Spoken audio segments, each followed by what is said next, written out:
बिस्मिल्लाहिर्रहमानिर्रहीम। अस्सलाम वालेकुम। मेरा नाम है नुमान जावेद और आप देख रहे हैं मेरा YouTube channel the power of N J speak में एक बार फिर खुशामदीद। कुदरत का निज़ाम फिर से लौट कर आ गया है। जैसी करनी वैसी भरनी, कर्मा कह लें। जी हाँ, बांग्लादेश और न्यूजीलैंड के दरमियान सेकंड टेस्ट के पहले दिन कुछ हुआ ऐसा वाक़या कि सबको कुदरत का निज़ाम और जैसी करनी वैसी भरनी और कर्मा याद आ गया। मैं आपको बताता चलूँ, बांग्लादेश और न्यूजीलैंड के दरमियान सेकंड टेस्ट के फर्स्ट डे 6 दिसंबर को मुशफ़िकुर रहीम के साथ हुआ एक इंसिडेंट।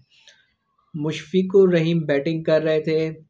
बांग्लादेश के 4 खिलाड़ी आउट थे। 47 रन पे बांग्लादेश के 4 खिलाड़ी आउट हो गए थे। मुशफ़िकुर रहीम और शहादत के दरमियान बड़ी ज़बरदस्त पार्टनरशिप चल रही थी, जिस पार्टनरशिप को बांग्लादेश की ज़रूरत भी थी।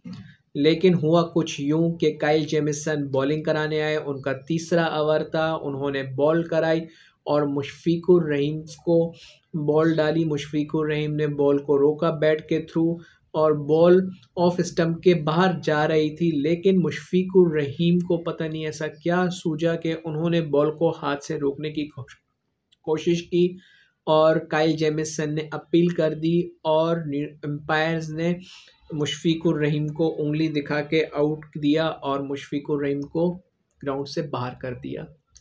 जी हाँ, जब ये वाक़या सबके सामने आया तो सेम वही वाक़या एंजेलियो मैथ्यूस का, जो कि 6 नवंबर को हुआ था। सबको याद आ गया कि 6 नवंबर को बांग्लादेश ने श्रीलंका के एंजेलियो मैथ्यूस के साथ क्या किया था। सबको याद होगा, वर्ल्ड कप का मैच था आज से 1 महीना पहले।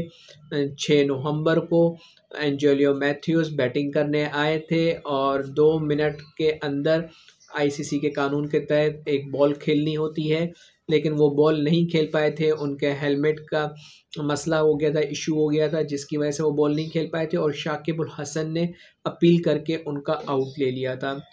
तो वही चक्कर दोबारा चला, कुदरत का निज़ाम एक बार फिर पलटा और वही बांग्लादेशी टीम अब पूरे 1 महीने बाद इस इंसिडेंट का शिकार हुई है और मुशफ़िकुर रहीम बांग्लादेश की जानिब से वो पहले प्लेयर बन गए हैं जो ऑफ स्ट्रक द फील्ड के तहत आउट हुए हैं। अगर किसी को याद ना हो तो इससे पहले माइकल वॉन भी 2001 में इसी कानून के तहत आउट हुए थे और उससे पहले स्टीवा आउट हुए थे। तो 22 साल बाद मुशफ़िकुर रहीम इस कानून के तहत आउट हुए हैं और माइकल वॉन ने भी ट्वीट किया और बांग्लादेशी प्लेयर मुशफ़िकुर रहीम का मजाक बनाया और उनसे कहा कि आपको खुशामदीद कहा जाता है कि आप भी हमारे साथ इस तरह के आउट होने की तरतीब में शामिल हो गए हैं, तो आपको मुबारक हो। ऐसा पहली बार नहीं हुआ है कि मुशफ़िकुर रहीम इस तरह से आउट हुए हैं। उससे पहले भी बॉल हैंडल कर रहे थे, पैर से बॉल को रोकने की कोशिश कर रहे थे, मगर बॉल तो विकेट पे नहीं लगी, मगर उन्होंने अपना पैर विकेट पे दे मारा। उसके बाद भी एग्रेशन दिखाते हुए रन आउट हो गए थे, सेलिब्रेट कर रहे थे, क्रीज से बाहर थे, रन आउट हो गए। तो मुशफ़िकुर रहीम ने ये पहली बार ऐसा नहीं किया।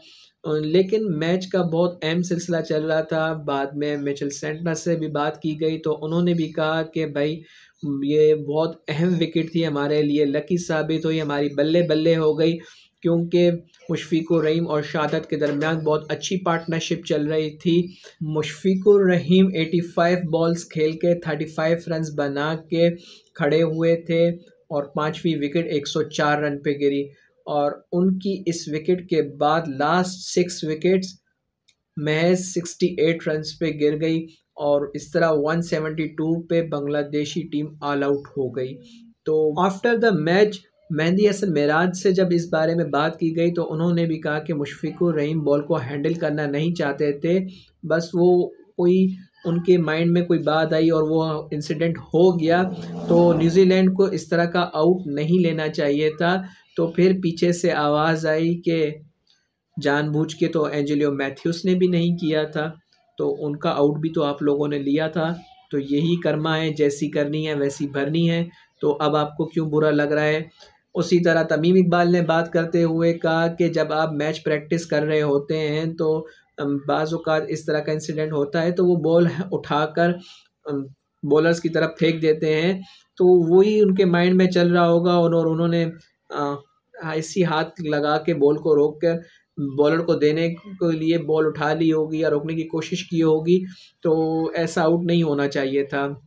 लेकिन बहरहाल फैंस ने उसी इंसिडेंट को दोबारा याद किया जो एंजेलियो मैथ्यूज़ के साथ हुआ था, और इस तरह एंजेलियो मैथ्यूज़ भी अपने टाइम आउट के पहले श्रीलंका की जानिब से, बल्कि पूरे वर्ल्ड की जानिब से पहले प्लेयर बने थे, और अब मुशफिकुर रहीम भी पहले प्लेयर बन गए जो ऑब्स्ट्रक्ट द फील्ड के कानून के तहत आउट हुए हैं। और जब बात इस तरह के कानून के तहत की आउट हो रही की बात हो रही हो, तो हमारे इंज़मामुल हक किसी भी चीज़ में पीछे नहीं रहे। आपको याद होगा इंडिया जब टूर करने पाकिस्तान आई थी तो रायना ने थ्रो करा था, इंज़माम बैटिंग कर रहे थे, वो क्रीज से आउट थे और उनके ऊपर जिस्म के ऊपर बॉल आ रही थी और उन्होंने भी बैट को आगे ला के इस तरीके से रोका था, और रायना वगैरह ने अपील करी कि भाई वो क्रीज से बाहर है, हमने विकेट के ऊपर थ्रो करा है, तो इन्होंने रोका कैसे, बॉल को हैंडल कैसे किया, तो एम्पायर ने उनको भी उंगली दिखाई और बोला निकल लो भाई पतली गली से। तो इस तरह के बहुत से आउट हो चुके हैं। फिर इंजमाम का याद हो तो इंग्लैंड के खिलाफ मोंटी पेंसर बॉलिंग करा रहे थे और स्वीप शॉट खेलते हुए वो पूरा विकेट के ऊपर ही कल्टी हो गए थे। तो इंजमाम भी हमारे पाकिस्तानी प्लेयर इसमें बहुत आगे रहे हैं, सबसे आगे रहे हैं। तो क्या कहना भाई, एंजॉय करें इसको, और मज़ीद इन्फॉर्मेशन के लिए मेरे चैनल को लाइक, सब्सक्राइब और शेयर करना मत भूलिएगा। शुक्रिया, थैंक यू, खुदा हाफिज़।